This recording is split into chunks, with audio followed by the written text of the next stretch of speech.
Je m'appelle Corinne, j'ai 55 ans, je vis en Île-de-France, en Essonne. Et au niveau professionnel, je suis patiente partenaire, coach professionnel, référente handicap et écrivaine. Donc, ça fait plusieurs métiers. Je suis indépendante, donc je suis une femme libre et passionnée. Et on peut dire ça pour résumer. Ouais. Et je suis très ouverte au changement, aux réflexions par rapport à la remise en cause de certaines choses. Et la maladie y a contribué.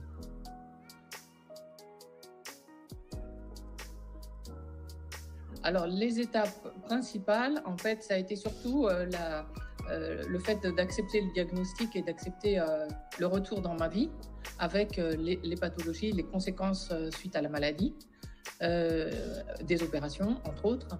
Et en fait, ce qui était important pour moi, c'était de reprendre contact avec le monde social et en plus créer une bonne relation avec les patients et les soignants. Donc ça c'était aussi le but, c'était de faire cette formation de patient partenaire. C'était pour essayer de transmettre aux autres patients ce que moi j'avais appris pendant la maladie et pour lesquels je n'avais pas de réponse.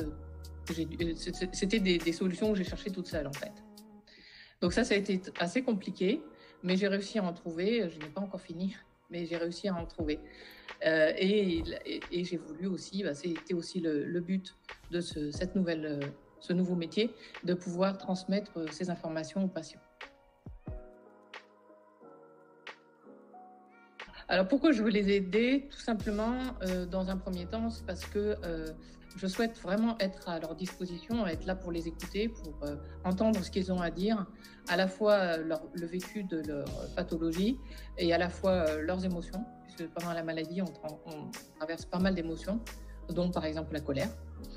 Mais aussi pour partager mon expérience et leur transmettre, encore une fois, les solutions que j'ai trouvées et peut-être échanger autour des professionnels, des métiers des professionnels. J'aimerais aussi les aider à avancer dans leur vie et à reprendre le cours de leur vie dans un cadre d'amélioration au maximum. Parce que c'est compliqué après la maladie, mais on peut reprendre sa vie, mais pas de la même manière. À nous de nous adapter à ça.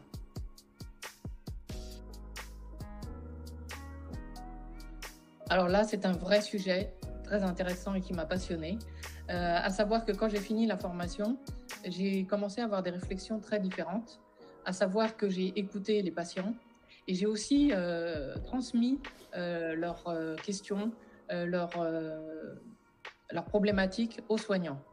Et donc là, je me suis sentie vraiment patiente partenaire, c'est-à-dire partenaire des soignants, mais aussi pour remonter les informations des patients dans le but, dans un des buts, c'est d'améliorer leur qualité de vie, mais aussi que les soignants puissent donner des conseils, puissent donner des ordonnances particulières et aider les patients qui rencontrent des problèmes et qui n'abordent pas forcément ces sujets avec les soignants.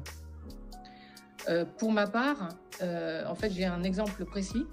C'est que le chirurgien qui me suit et qui est mon référent au sein de l'établissement de soins dans lequel je suis, je lui ai remonté pas mal d'informations que j'entendais des patients que j'accompagne.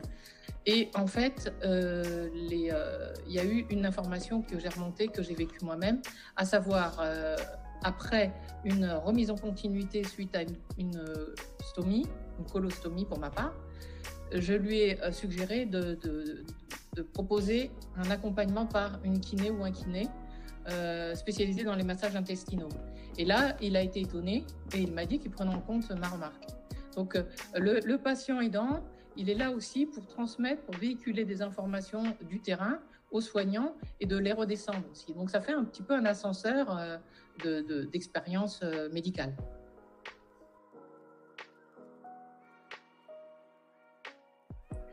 Alors là, ça a été un petit peu compliqué puisque les personnes de mon entourage n'ont pas toujours compris, puisqu'elles ne l'ont pas vécu, et ça c'est tant mieux, la maladie. Donc c'était toujours un peu compliqué de devoir aborder des thématiques qui peuvent être des conséquences à vie, comme la fatigue, les douleurs chroniques.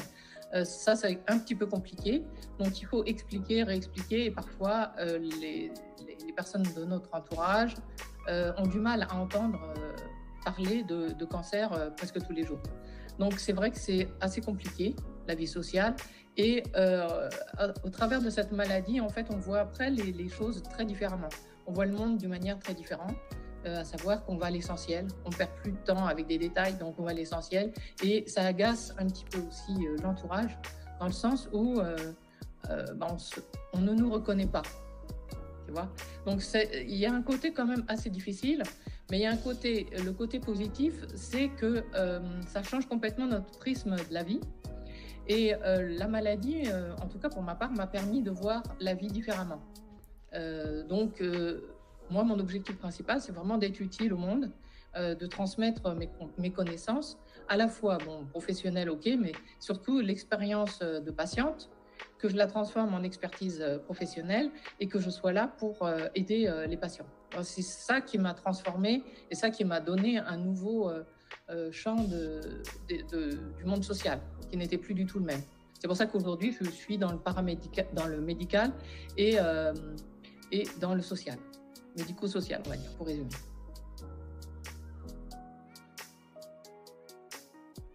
Alors, la vie au travail, c'est un petit peu différent parce que j'ai eu 2 cancers. Le premier cancer gynécologique, c'était en 2007. Et donc, à cette époque-là, je travaillais. Donc, j'ai été en arrêt. Et là, après, j'ai réfléchi à quoi faire après et j'ai demandé à me séparer de l'entreprise puisque je n'adhérais plus du tout à la stratégie de l'entreprise. J'étais dans le business, donc ça ne m'intéressait plus. Le deuxième cancer que j'ai eu, un cancer rare en 2019, quand celui-là est arrivé, je ne travaillais pas. Donc là, la complexité était différente, à savoir que je me suis posé la question, qu'est-ce que je peux devenir, qu'est-ce que je peux faire après avec ça? Et c'est là que j'ai eu cette idée d'utiliser la maladie à destination des patients.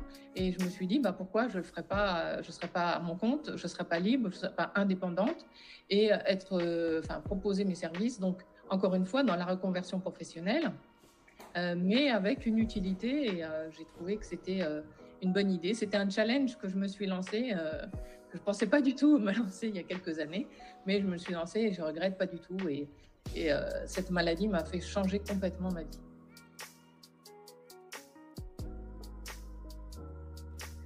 Mon Dieu, la liste est longue. Je suis une femme passionnée déjà de nature, donc tout m'intéresse. J'aime beaucoup la nature déjà, en premier lieu, et après les comportements et les relations humaines. C'est quelque chose qui est très intéressant pour moi et que j'observe avec une grande attention. Voilà, ça c'est déjà les choses que j'adore. Après, sinon, je suis très passionnée par l'art-thérapie aussi pour les patients cette fois-ci. Si tu veux, je peux dire que au niveau de mon caractère, c'est vrai que je suis très très curieuse, je suis très ouverte au monde et à découvrir tout. C'est pour ça que régulièrement je me forme, je vais apprendre, tout m'intéresse en fait, c'est un gros problème. Que vraiment tout m'intéresse, de l'abeille qui se balade dans la rue à comment finir mon Master 2 que j'ai fait il y a 3 ans. Donc tu vois, je passe d'un extrême à l'autre, de la macro-curiosité à la micro-curiosité, si je peux dire. Et tout m'intéresse et je me dis qu'il faut que je m'alimente de tout pour être heureuse. Et puis si je peux transmettre ce que je vis au quotidien aux autres, c'est ça en fait qui m'intéresse. C'est vraiment d'être utile grâce à ma curiosité.